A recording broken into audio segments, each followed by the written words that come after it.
Hey, Steve with Trimble and the Building Point teams. Today, we're going to show you a very exciting new update to do your daily layout summary reports all through Connect. So please review the first couple videos on how you can manually save a TFLX or layout project back to Connect, use a thumb drive, or use Connect Sync if you want to automatically update it. Once that data has been pushed to Connect, a couple things you're going to want to do is make sure that your projects are in your project on Connect is in the units you want. Here you can see down in the settings, I can set this to feet inches. I can do metric or US survey feet. The settings you have on FieldLink it'll transfer back the measurement data, but not necessarily the units. You want to make sure that's kind of how you like to view it. Once you're in here, you'll have a points folder if you saved it through FieldLink, models for all the various types of models, and exports, and a couple of settings files as well too.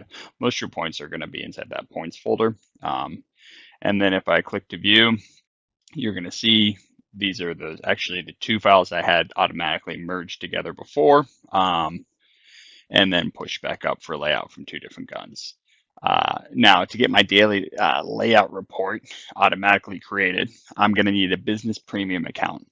With that business premium account for $25 a month, I have this attribute called data table. I also have the ability to set statusing and use the organizer as well too. So statusing is nice because it'll allow you to manually check what has been installed, but the data table is what's going to allow you to do actual daily layout reports. So here, these are kind of previous columns I've already set up. We're going to take that off and actually start from the beginning. So by selecting here, these are kind of what have been defaulted within the table. I can create my own staked information by going to columns. And then I can find what has been staked by just bringing that one in. Usually I like to actually drop it up here. And then I have various things. I have point ID, which I like to drop in, measure date, so I know the progress of when this was done. And then as I move down here, you can say measurement or measured XY, or the as-built location along with designed XY. I also have XY or horizontal offset and vertical offset, which I'll keep in here too. So those are usually the two most important. I also like to throw in kind of the standard XY as well too. Bring these in, put these at the bottom. Deviation X, deviation Y, measured X, Y, Z. And you can see how I'm doing this.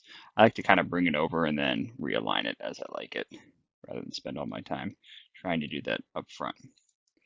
So here, this will create a table. Now, one thing I want to do is name this. And why this is important is when I save this as, I can actually save it under the project and allow other people who are invited to the project who are also on this Connect project to share and view this.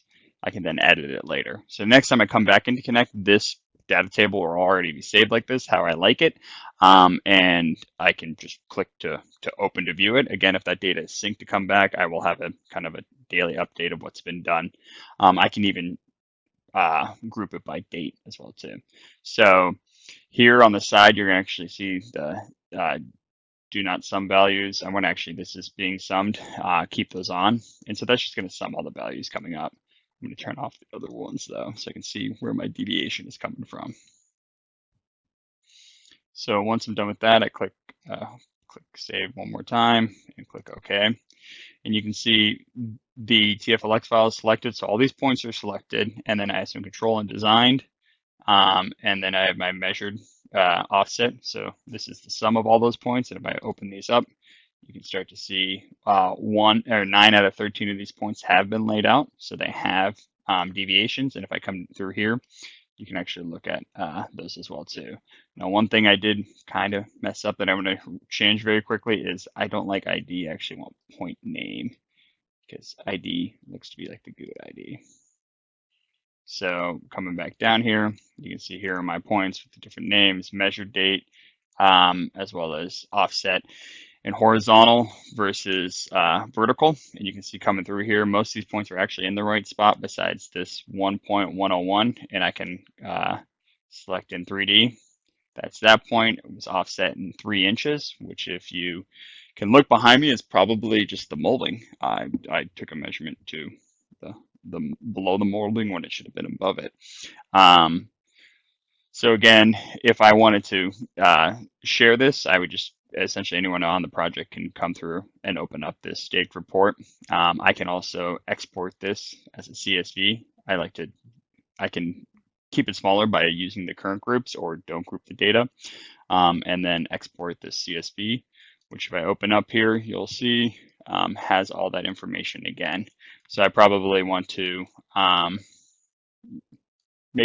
change just a little bit how I would like to see it and add just a naming kind of title setting. So again, please reach out to your nearest building point representative to see how to get this set up so you can actually have a live view into the field of what's happening and then have that as-built information data transferred back to Connect so that you can update that project and change anything that's needed and communicate it. Thanks and stay tuned, and please look at the other playlist videos for this as we continue to improve the project and workflow. We'll come out with new videos as well too. Thanks. So one more thing to add, as far as what you're seeing here with the red and green check marks, that is actually related to your layout tolerances that you have set within FieldLink for that specific layout job. So how I can get there is if I look at my FieldLink office, that's actually underneath my measured settings, and these tolerances set that. So pretty poor horizontal tolerance as far as being within 1 inch and vertical tolerance of being with 1 inch. Is how I end up with only 1 point there, being outside of that that tolerance, and it's based on that vertical elevation. But obviously, I can set that 1/8 inch, 16 inch, whatever accuracy is needed. So thanks, and again, please look out for more.